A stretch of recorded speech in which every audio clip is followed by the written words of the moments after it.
শিবপুর উপজেলা ছাত্রদলের ৪৬তম প্রতিষ্ঠাবার্ষিকী উদযাপন। নদী Bangla group, Narsingdi TV news update.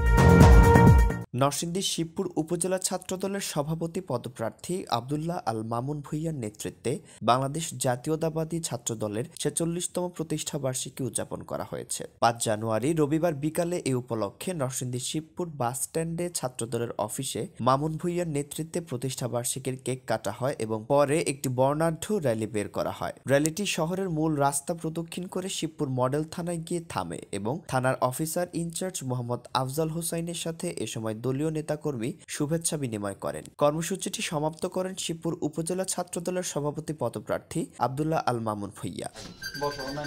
আর নয় ভাড়া বাড়ি, এবার ভাড়ার টাকায় নিজের বাড়ি, নগদ অথবা কিস্তিতে বুকিং দিয়ে আপনিও হতে পারেন একটি ফ্ল্যাটের গর্বিত মালিক।